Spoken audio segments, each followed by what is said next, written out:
सारे भैन भाइयों नूं जय मसीह दी।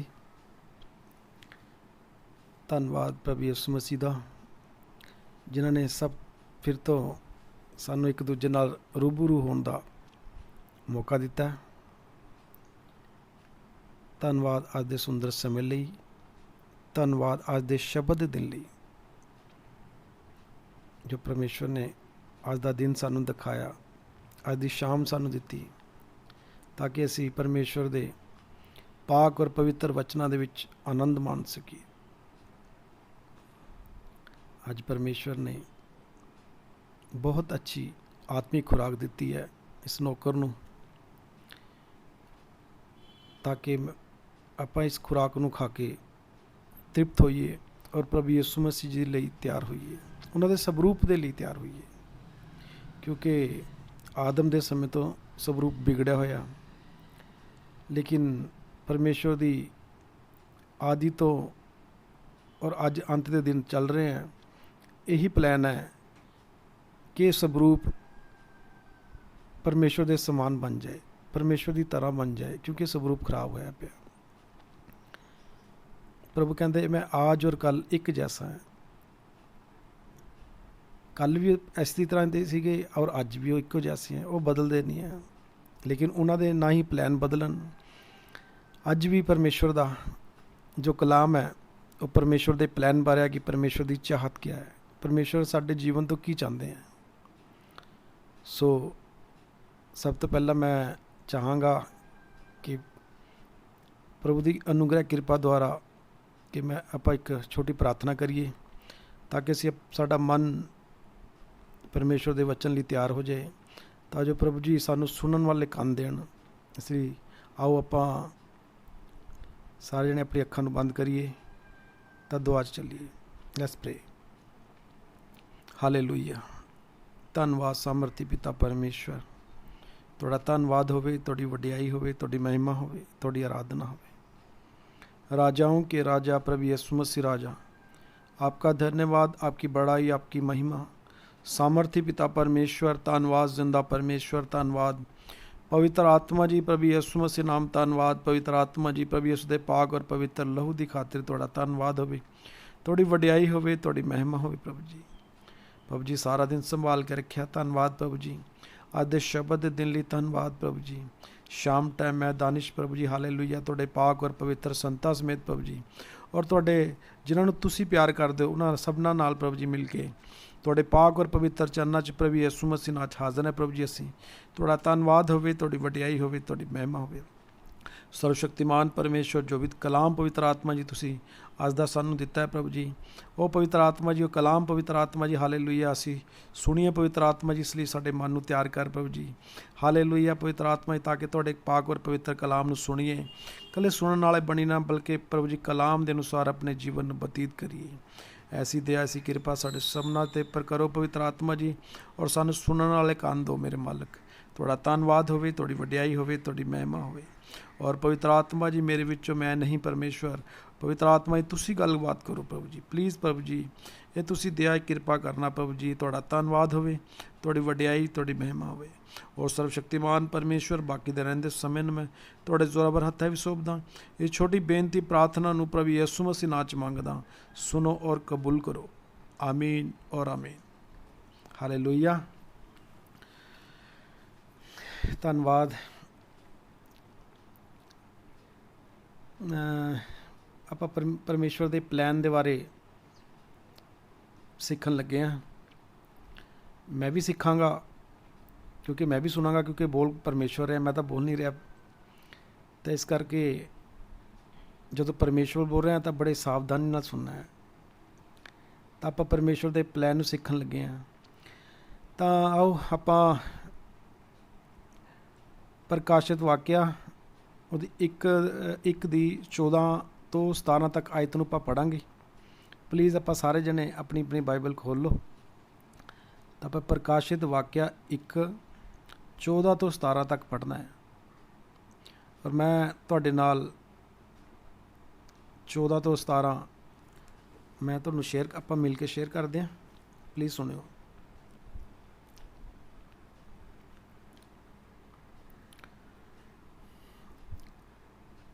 उसके सिर और बाल सफ़ेद ऊन वर्ण वाले के समान उज्जवल थे और उसकी आंखें आग की ज्वाला के समान थी। उसके पांव उत्तम पीतल के समान थे, जो मानो भट्टी में तपाया गया हो, और उसका शब्द बहुत जल के शब्द के समान था। वह अपने दाहिने हाथ में 7 तारे लिए हुए था और उसके मुख से तेज दोधारी तलवार निकलती थी। उसका मुंह ऐसा प्रज्वलित था जैसा सूर्य कड़ी धूप के समान चमकता है। जब मैंने उसे देखा तो उसके पैरों पर मुर्दा सा गिर पड़ा। उसने मुझ पर अपना दाहिना हाथ रखकर कहा, मत डर, मैं प्रथम और अंतिम और जीवता हूँ। हालेलुया। धन्यवाद सर्वशक्तिमान परमेश्वर दा। प्रभु ने ਇਹ ਰੋਇਆ ਸੰਤ ਯਹੂਨਾ ਨੂੰ ਦਿਖਾਇਆ ਸੀ। ਇਹ ਰੋਇਆ ਸੰਤ ਯਹੂਨਾ ਨੂੰ ਦਿਖਾਇਆ ਸੀ ਕਿ ਪਰਮੇਸ਼ਵਰ ਸਾਡੇ ਬਾਰੇ ਕੀ ਚਾਹੁੰਦੇ ਆ, ਸਾਡੇ ਬਾਰੇ ਪਰਮੇਸ਼ਵਰ ਦਾ ਕੀ ਪਲਾਨ ਹੈ। ਤਾਂ ਜਦੋਂ ਪਰਮੇਸ਼ਵਰ ਦਾ ਪਲਾਨ ਸਾਡੇ ਅੱਖਾਂ ਦੇ ਸਾਹਮਣੇ ਸਾਫ਼ ਹੋ ਜਾਏਗਾ ਨਾ, ਤਾਂ ਸਾਨੂੰ ਪਤਾ ਚੱਲੇਗਾ ਕਿ ਪਰਮੇਸ਼ਵਰ ਦਾ ਪਲਾਨ ਸਾਡੇ ਜੀਵਨ ਵਿੱਚ ਕਿਆ ਹੈ। ਕਦੋਂ ਪਤਾ ਚੱਲੇਗਾ? ਜਦੋਂ ਪਰਮੇਸ਼ਵਰ ਦਾ ਪਲਾਨ ਸਾਡੇ ਅੱਖਾਂ ਅੱਗੇ ਸਾਫ਼ ਹੋ ਜਾਏਗਾ। ਕਿਸ ਤਰ੍ਹਾਂ ਸਾਫ਼? ਜਿਸ ਤਰ੍ਹਾਂ ਸਾਡਾ ਸ਼ੀਸ਼ਾ ਹੁੰਦਾ ਹੈ, ਸ਼ੀਸ਼ੇ ਦੇ ਉੱਪਰ ਮਿੱਟੀ ਹੁੰਦੀ ਹੈ, ਤਾਂ ਮਿੱਟੀ ਨੂੰ ਜਦੋਂ ਆਪਾਂ ਹੱਥ ਨਾਲ ਸਾਫ਼ ਕਰਦੇ ਹਾਂ ਤਾਂ ਸਾਨੂੰ ਸਾਡੀ ਸ਼ਕਲ ਐਨ ਕਲੀਅਰ ਨਜ਼ਰ ਆਉਣ ਲੱਗ ਜਾਂਦੀ ਹੈ। ਇਸੀ ਤਰ੍ਹਾਂ ਹੀ ਜਦੋਂ ਸਾਨੂੰ ਪਰਮੇਸ਼ਵਰ ਦੇ ਪਲਾਨ ਬਾਰੇ ਪਤਾ ਲੱਗ ਜਾਏਗਾ ਤਾਂ ਸਾਨੂੰ ਪਤਾ ਲੱਗੇਗਾ ਪਰਮੇਸ਼ਵਰ ਸਾਡੇ ਜੀਵਨ ਤੋਂ ਕੀ ਚਾਹੁੰਦੇ ਆ। ਪਰਮੇਸ਼ਵਰ ਨੇ ਸੰਤ ਯਹੂਨਾ ਨੂੰ ਸਾਫ਼ ਪਲਾਨ ਦੱਸਿਆ। ਕਿਹਦੇ ਬਾਰੇ? ਆਪਣੇ ਬਾਰੇ। ਪਰਮੇਸ਼ਵਰ ਨੇ ਆਪਣੇ ਬਾਰੇ ਸੰਤ ਯਹੂਨਾ ਨੂੰ ਦੱਸਿਆ। ਇਹ ਗੱਲ ਇੰਪੋਰਟੈਂਟ ਹੈ ਕਿ ਪਰਮੇਸ਼ਵਰ ਨੇ ਕਿਹਦੇ ਬਾਰੇ ਦੱਸਿਆ? ਆਪਣੇ ਬਾਰੇ ਦੱਸਿਆ ਸੀ ਸੰਤ ਯਹੂਨਾ ਨੂੰ। ਉਸ ਦਾ ਸਿਰ ਉੱਨ ਦੀ ਤਰ੍ਹਾਂ ਚਿੱਟਾ ਸੀ। ਕਲਾਮ ਦੇ ਵਿੱਚ ਲਿਖਿਆ ਕਿ ਉਸ ਦਾ ਸਿਰ ਉੱਨ ਦੀ ਤਰ੍ਹਾਂ ਚਿੱਟਾ ਸੀ, ਉੱਨਾ ਚਿੱਟਾ ਜਿੰਨੀ ਚਿੱਟੀ ਬਰਫ਼।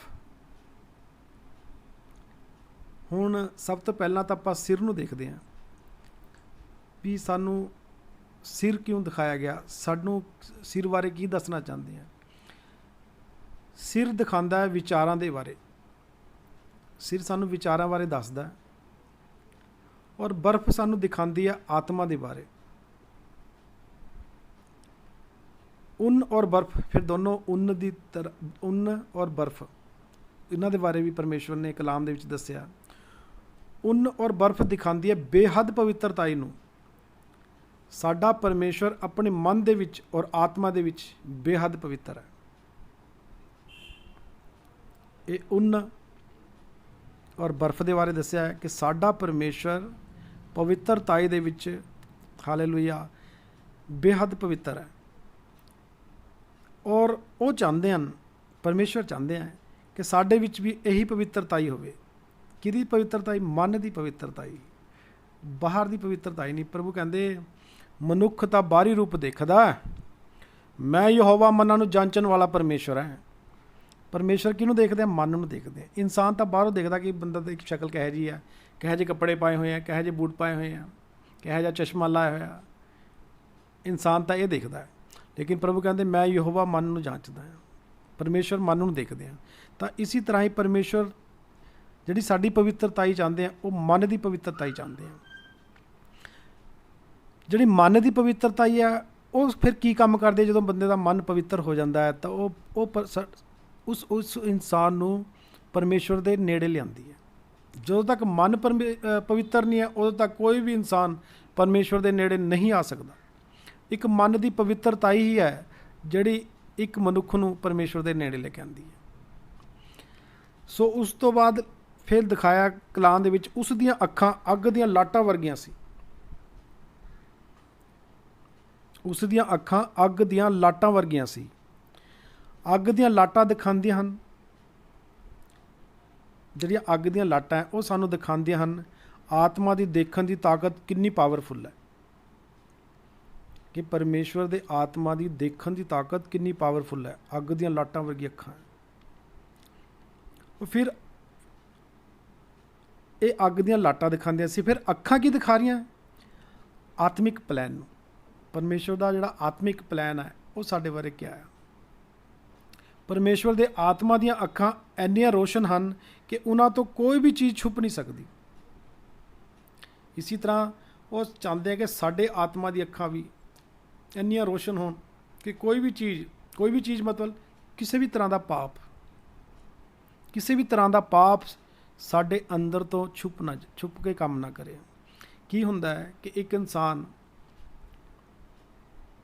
ਅੱਗੇ ਵੱਧ ਕੇ ਕੰਮ ਕਰਦਾ ਰਹਿੰਦਾ, ਗੁਨਾਹ ਪਾਪ ਕਰਦਾ ਰਹਿੰਦਾ ਹੈ, ਕਿ ਮਨ ਦੀ ਅੱਖਾਂ ਅੰਨੀਆਂ ਹੁੰਦੀਆਂ, ਉਹ ਦੇਖ ਸਕਦੀਆਂ ਨਹੀਂ ਹੈਗੀਆਂ। ਉਹ ਪਾਪ ਪਰ ਪਾਪ ਕਰਦਾ ਰਹਿੰਦਾ, ਔਰ ਜਿਹੜਾ ਡੰਡ ਹੈ, ਕਚਹਿਰੀ ਹੈ, ਉਹ ਸਿਰ 'ਤੇ। ਪ੍ਰਭੂ ਕਹਿੰਦੇ ਜਿਹੜਾ ਪ੍ਰਾਣੀ ਪਾਪ ਕਰੇਗਾ ਉਹਨੂੰ ਮਰਨਾ ਪਏਗਾ। ਤਾਂ ਮੌਤ ਉਹਦੇ ਸਿਰ ਦੇ ਉੱਤੇ ਮੰਡਰਾਉਂਦੀ ਰਹਿੰਦੀ ਹੈ। ਕਿਉਂ ਮੰਡਰਾਉਂਦੀ ਰਹਿੰਦੀ ਹੈ? ਕਿਉਂਕਿ ਜਿਹੜੀਆਂ ਅੱਖਾਂ ਹੈ, ਮਨ ਦੀ ਅੱਖਾਂ ਹੈ, ਉਹ ਰੋਸ਼ਨ ਨਹੀਂ ਹੈ, ਦਿਖ ਨਹੀਂ ਰਿਹਾ, ਅੰਨਾ ਹੈ।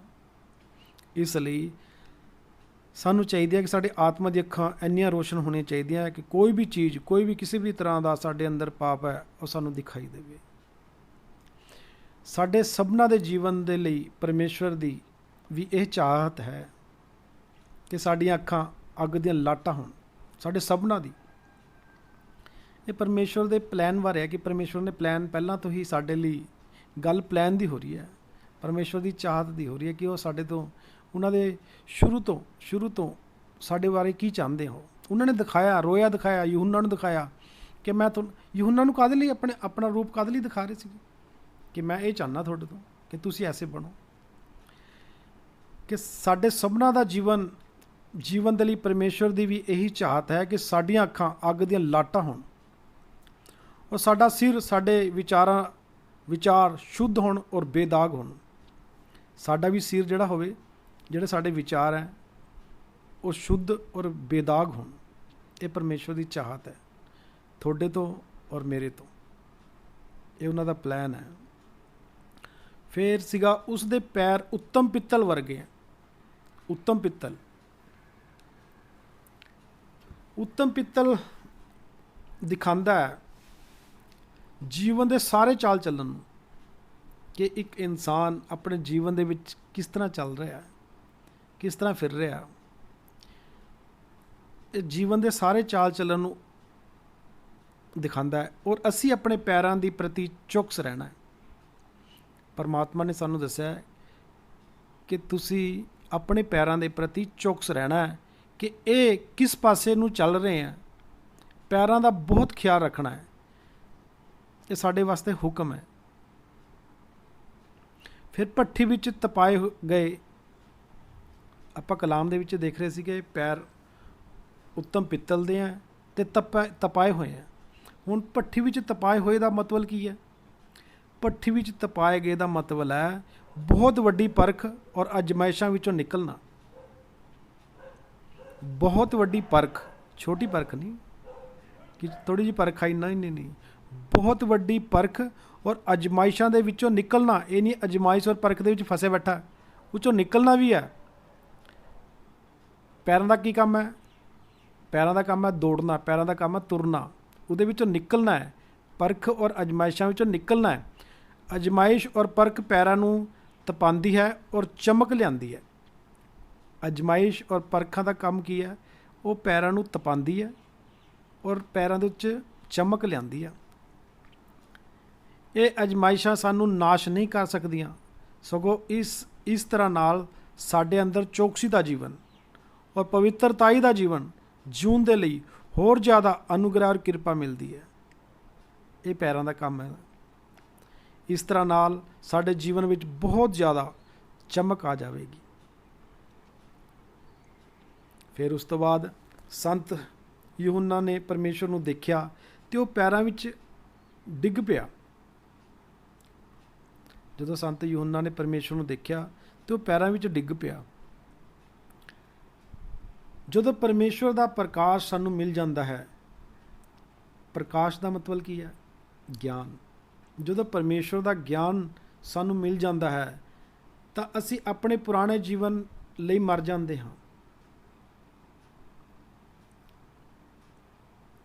ਪਰਮੇਸ਼ਵਰ ਨੇ ਜਦੋਂ ਪ੍ਰਕਾਸ਼ ਮਿਲਿਆ, ਪਰਮੇਸ਼ਵਰ ਦਾ ਗਿਆਨ ਮਿਲਿਆ, ਸਾਨੂੰ ਪਤਾ ਲੱਗਿਆ ਕਿ ਪਾਪ ਤਾਂ ਮੌਤ ਪੈਦਾ ਕਰਦਾ ਹੈ। ਪਾਪ ਦੇ ਕਰਕੇ ਸਾਰਾ ਜੀਵਨ ਨਾਸ਼ ਹੋ ਜਾਂਦਾ ਹੈ।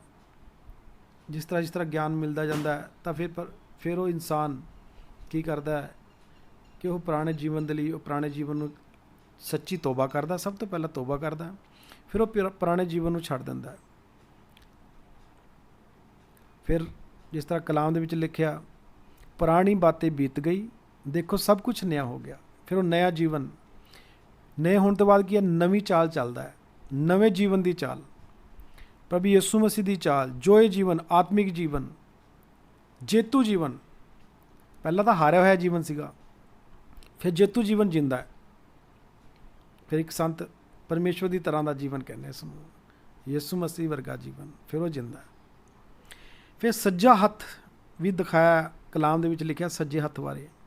ਸੱਜੇ ਹੱਥ ਦਾ ਮਤਲਬ ਹੈ ਪਰਮੇਸ਼ਵਰ ਦਾ ਪਲਾਨ, ਪਰਮੇਸ਼ਵਰ ਦੇ ਪਲਾਨ ਬਾਰੇ ਬੋਲਣਾ। ਪਰਮੇਸ਼ਵਰ ਦੇ ਪਲਾਨ ਬਾਰੇ ਬੋਲਦਾ, ਸੱਜਾ ਹੱਥ ਬੋਲਦਾ ਹੈ ਕਿ ਪਰਮੇਸ਼ਵਰ ਕੀ ਬੋਲਦੇ ਆ ਹੱਥ ਬਾਰੇ। ਜਦੋਂ ਅਸੀਂ ਆਪਣੇ ਪਾਪਾਂ ਲਈ ਮਰ ਜਾਂਦੇ ਹਾਂ ਤਾਂ ਪਰਮੇਸ਼ਵਰ ਦਾ ਪਲਾਨ ਸਾਡੀ ਜ਼ਿੰਦਗੀ ਵਿੱਚ ਕੰਮ ਕਰਦਾ ਹੈ। ਕਦੋਂ ਕੰਮ ਕਰਦਾ ਪਰਮੇਸ਼ਵਰ ਦਾ ਪਲਾਨ? ਜਦੋਂ ਅਸੀਂ ਆਪਣੇ ਪਾਪਾਂ ਬਾਰੇ ਮਰ ਜਾਂਦੇ ਹਾਂ। ਮਰਨਾ ਪਏਗਾ ਭਾਈ, ਪੁਰਾਣੇ ਜੀਵਨ ਦੇ ਲਈ ਮਰਨਾ ਪਏਗਾ, ਤਾਂ ਪਰਮੇਸ਼ਵਰ ਦਾ ਪਲਾਨ ਸਾਡੇ ਜ਼ਿੰਦਗੀ ਵਿੱਚ ਕੰਮ ਕਰੇਗਾ। ਤਾਂ ਫਿਰ ਆਓ ਅਸੀਂ ਕੋਸ਼ਿਸ਼ ਕਰੀਏ ਪਰਮੇਸ਼ਵਰ ਦਾ ਪਲਾਨ ਉਸ ਤੋਂ ਪਾਈਏ। ਕੋਸ਼ਿਸ਼ ਕਰਨੀ ਪਏਗੀ। ਸੰਤ ਯਹੂਨਾ ਨੇ ਕਿਹਾ, ਯਹੂਨਾ ਬਪਤਿਸਮਾ ਦੇਣ ਵਾਲੇ ਦੇ ਸਮੇਂ ਤੋਂ ਸਵਰਗ ਦੇ ਰਾਜ ਦੇ ਵਿੱਚ ਜ਼ੋਰ ਮਾਰਿਆ ਜਾਂਦਾ ਹੈ, ਯਾਨੀ ਕਿ ਕੋਸ਼ਿਸ਼ ਕੀਤੀ ਜਾਂਦੀ ਹੈ। ਜ਼ੋਰਾਵਰ ਜਿਹੜੇ ਜ਼ੋਰ ਮਾਰਦੇ ਆ ਉਸ ਨੂੰ ਛੀਨ ਲੈਂਦੇ ਆ। ਕਿਹਨੂੰ? ਸਵਰਗ ਨੂੰ। ਯਾਨੀ ਕਿ ਸਵਰਗ ਇੱਦਾਂ ਨਹੀਂ ਹੈਗਾ ਕਿ ਮਰ ਗਏ ਤਾਂ ਸਵਰਗ ਚਲੇ ਗਏ। ਸਵਰਗ ਨੂੰ ਤਾਂ ਛੀਨਣਾ ਪੈਂਦਾ, ਜ਼ੋਰ ਮਾਰਨਾ ਪੈਂਦਾ ਹੈ, ਕੋਸ਼ਿਸ਼ ਕਰਨੀ ਪੈਂਦੀ ਹੈ। ਤਾਂ ਆਓ ਫਿਰ ਅਸੀਂ ਜ਼ੋਰ ਮਾਰੀਏ ਪਰਮੇਸ਼ਵਰ ਦੇ ਪਲਾਨ ਨੂੰ, ਉਸ ਤੋਂ ਪਾਈਏ ਔਰ ਅਸੀਂ ਪਰਮੇਸ਼ਵਰ ਦੇ ਪੈਰਾਂ ਵਿੱਚ ਮਰ ਜਾਈਏ। ਸਾਨੂੰ ਪਰਮੇਸ਼ਵਰ ਦੇ ਪੈਰਾਂ ਵਿੱਚ ਮਰਨਾ ਪਏਗਾ ਔਰ ਪਰਮੇਸ਼ਵਰ ਦਾ ਖਾਸ ਔਰ ਸਾਫ਼ ਪਲਾਨ ਪਾਉਣਾ ਪਏਗਾ। ਜੈ ਮਸੀਹ ਦੀ। ਤੁਹਾਨੂੰ ਸਭ ਨੂੰ ਪ੍ਰਭੂ ਆਸ਼ੀਸ਼ ਦੇਵੇ। ਆਮੀਨ।